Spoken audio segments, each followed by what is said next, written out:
removing paint from stainless steel vape gear. Now I want to start by saying that I'm not an expert on metalwork, far from it. I'm not much of an expert on any sort of handiwork actually.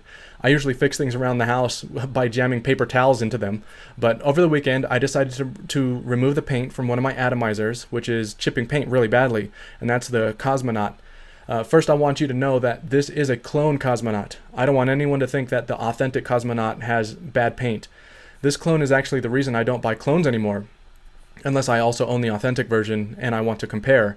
I just don't trust the materials that are used in clones. But anyway, I had this Cosmonaut clone and the paint was just looking really bad, and I didn't even feel safe vaping on it anymore because who knows if some of that paint was chipping off and getting inside the deck and then I was vaping it.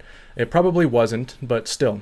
So unfortunately I didn't think to take any video or pictures of it before I sanded it down because I wasn't planning on talking about it on the show, but here's the atomizer now.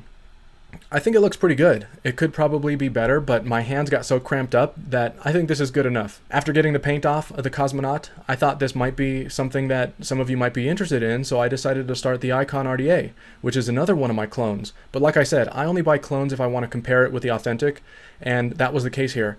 I actually got the clone Icon before the authentic was even released. I wanted to see how close the clone would be, and in case you're wondering, it's pretty much an exact duplicate. It's crazy how fast and accurate these machine shops can clone things. So anyway, here's what I used for the Cosmonaut and the Icon. I have some grade 3 steel wool, which you can get from Home Depot or Walmart for less than $4 for a pack of 12. And this is very coarse grade of steel wool. If you want to be extra careful about not scratching your gear, you might want to get something finer, like number 2 or even number 1.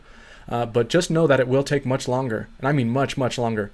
The thing about steel wool is that it scratches metal. Not large scratches, but you'll end up with a matte finish rather than a super shiny metal. If you want shiny metal and you don't mind putting in a lot of work, most people suggest starting with the finest steel wool or sandpaper that you can find and moving up in coarseness until you get the results that you want. Then you'll need to work your way back down to a very fine grit wool or sandpaper and then polish it up when you're done. And you want to do this over a workbench or something because the steel wool falls apart and makes a mess, and you definitely don't want little metal slivers all over your carpet. You might also want to wear work gloves because you'll probably get slivers in your fingers too.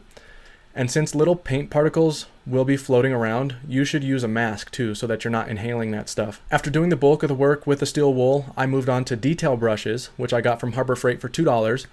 There's a vinyl brush, brass brush, and a steel brush, and they look like toothbrushes. I used the steel brush after removing most of the paint from the RDA to get into the little nooks, like the etched design, the lettering, under the top cap, and in the airflow holes. When I was done, I cleaned the RDAs by hand and then threw them both into the ultrasonic cleaner. The Cosmonaut clone came out looking great, in my opinion. The Icon seems to have a different kind of paint on it and needs a lot more work. I managed to fade it, but I couldn't get it to look like shiny steel.